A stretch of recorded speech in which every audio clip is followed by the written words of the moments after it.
Buenos días, muchachos. En esta oportunidad vamos a ver el tema de introducción a la psicología, ¿sí? Algunas nociones básicas sobre el curso. Por ejemplo, vamos a comparar lo que es la psicología antigua con la psicología moderna. En primer lugar, la psicología antigua. La psicología antigua fue fundada por Aristóteles. Estamos hablando del siglo IV antes de nuestra era, aproximadamente. En esta época nace la psicología, que se la va a definir como el estudio del alma, ¿no? Psicología, así como todas las palabras en nuestro idioma, están conformadas por ciertas raíces. En el caso de la palabra psicología, dos raíces como son psico-logía. Psico viene de psique, la palabra psique en griego, y logía viene de logos. Psique viene a significar alma, mientras que logos suele significar estudio. Aunque en realidad logos también significa razón, pensamiento, lo que nos caracteriza, eso que ilumina nuestro camino. Eso que hace que podamos ver lo que está frente a nosotros, lo que da luz hacia nuestro camino y así poder ver lo que hay ahí. Pero en resumen se lo traduce como estudio, ¿no? Y en el caso de psique se lo traduce por alma o también mente. Producto de ello decimos que la psicología entonces es el estudio del alma, ¿no? El estudio de la mente o el estudio del alma sobre todo. Bien, esto es lo que diferencia a la psicología antigua de la psicología moderna, porque en la psicología moderna o psicología científica, la psicología se vuelve una ciencia, cosa que no hubiera pasado nunca aquí en la antigüedad. ¿Y a qué se debe que se haya convertido en una ciencia? Pues sencillo, por su objeto de estudio. El objeto de estudio ahora va a ser la conciencia, más no el alma, como era en este caso. Y ello se debe a que todo conocimiento que sea considerado científico va a ser así, de este modo, siempre y cuando su objeto sea científico. Y para eso tienen que cumplir ciertos requisitos, como por ejemplo que ese objeto sea observable, ese objeto sea experimentable, que ese objeto exista en la realidad, en el mundo de la naturaleza. Por otro lado, el alma no era un objeto de estudio científico. El alma era algo demasiado abstracto, algo religioso, algo místico, algo que no se podía tocar, ni observar, ni medir, y mucho menos poder controlar, que es uno de los grandes objetivos también de la ciencia. Por eso es que este psicólogo y filósofo, en el año 1879, allá en Alemania, en la ciudad de Leipzig, en la Universidad de Leipzig, es que va a fundar el primer laboratorio de psicología experimental. Ahí es donde él va a hacer estudios, diversos estudios sobre la conciencia. Ahí solamente en un salón es que él va a comenzar a hacer experimentos controlados con ciertos sujetos, mostrándoles objetos, les va a preguntar sobre lo que sienten, lo que imaginan, qué emociones se presentan frente a ciertos objetos que el psicólogo le va a ir presentando. Y él va a ir apuntando, pues, ¿no? Haciendo una estadística sobre todos los datos que está juntando. Bueno, eso no se podía hacer de ninguna manera con el alma, pues, ¿no? En cambio con la conciencia, que es aquella mente que está en nosotros y de ahí parte, pues, todo lo que hacemos, ¿no? De esa conciencia o mente es que nace, pues, cada palabra que estamos diciendo, movimientos, gustos, cada determinación, cada decisión, nace, se origina ahí, en la conciencia. Y en cambio, pues, si hablamos del alma, el alma es algo completamente distinto en este aspecto, porque no tiene esa realidad que uno sí le puede otorgar a la conciencia. Por ese motivo, en esta época es que se va a definir ahora, primero en el caso de Wundt, como aquella ciencia que va a estudiar la conciencia. Eso es en el caso de Wundt.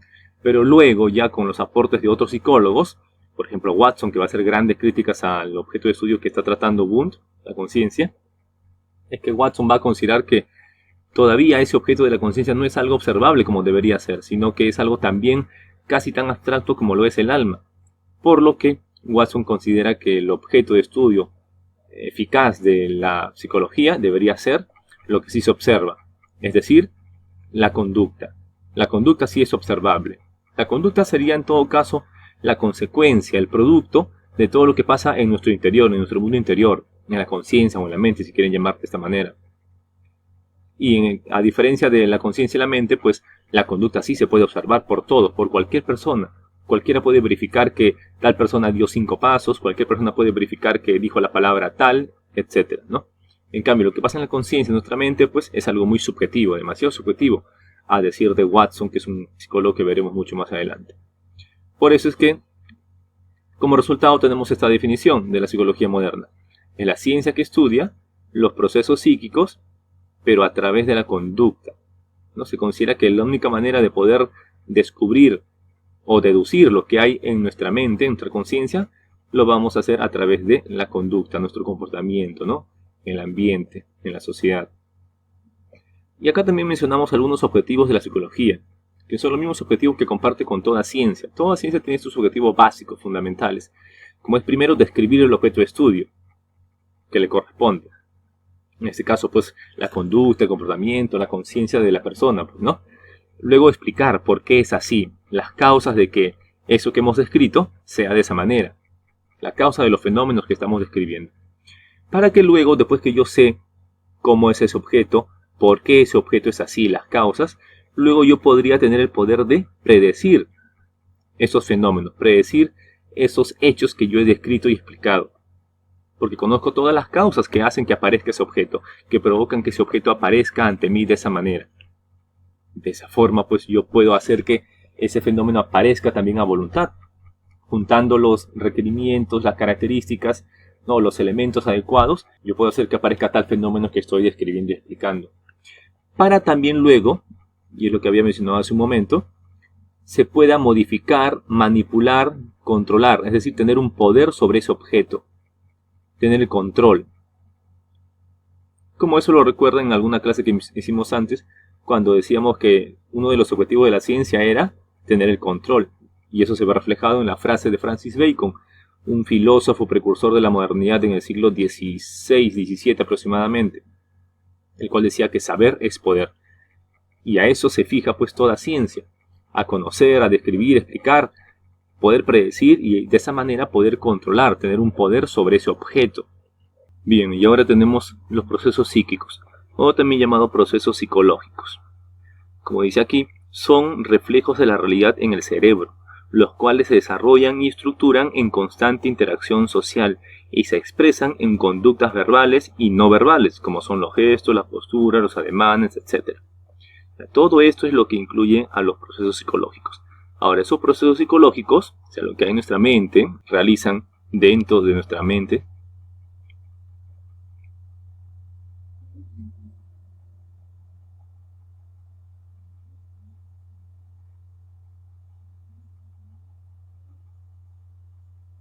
es decir, esas distintas actividades que se presentan dentro de nuestra psique, son de tres tipos. Por un lado tenemos los procesos psicológicos cognitivos. Ahora, ¿son cognitivos por qué? Porque cognitivo viene a referirse al conocimiento, al hecho de conocer. Así que cuando hablamos de procesos psíquicos cognitivos, hablamos de procesos psíquicos que nos permiten conocer la realidad. Son aquellos procesos que tienen como función hacernos dar cuenta de lo que pasa a nuestro alrededor, en nuestro medio ambiente, en la realidad. Como dice, son aquellos que permiten conocer la realidad del sujeto. Y ahí tenemos la sensación, la percepción, la memoria, la imaginación, el pensamiento, el lenguaje, la inteligencia, etc. Todos ellos son procesos psíquicos cognitivos que nos permiten conocer lo que pasa en nuestro alrededor. Luego están los procesos psíquicos afectivos, que se refieren más que nada a las reacciones que podemos presentar nosotros ante esos estímulos que están a nuestro alrededor, ante lo que estamos conociendo. Todo lo que conocemos, al fin y al cabo, produce algo en nosotros, produce una reacción, ya sea favorable o desfavorable. Como dice, son aquellos estados de afectación que producen reacciones favorables o desfavorables en función a determinados estímulos. O sea, son los estímulos, eso que captan nuestros procesos psicocognitivos, son los estímulos los que en realidad provocan en nosotros ciertos afectos, ciertas reacciones, apreciaciones. Y luego tenemos los procesos psíquicos volitivos, que se refiere pues a la voluntad del sujeto. Ya que conocemos algo y luego ese algo produce ciertos afectos, sentimientos, emociones en nosotros, eso nos lleva luego a ciertas determinaciones, decisiones. Nuestra voluntad se va a desenvolver en este caso. Son aquellos que están relacionados con la orientación, regulación y procedimientos de decisión de la actividad personal del ser humano. Es la parte propiamente humana la que nos hace decidir, la que nos hace escoger entre una opción y otra. Estos tres vienen a formar entonces el mundo de nuestra vida interior, nuestra vida mental, los procesos psíquicos. Ahora, dentro de nuestros procesos psíquico-cognitivos encontramos algunos que son superiores, como es el caso del pensamiento y el lenguaje.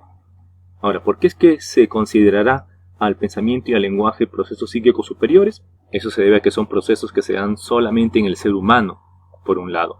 Por otra parte, son procesos psíquicos superiores porque son conscientes. Es decir, podemos nosotros controlar estos procesos, como el pensamiento y el lenguaje. Yo puedo controlar lo que pienso, puedo determinarme, puedo decidir qué es lo que pienso o no pienso. Yo puedo decidir qué cosa es lo que digo o lo que no digo. Ya, de eso depende de mí totalmente.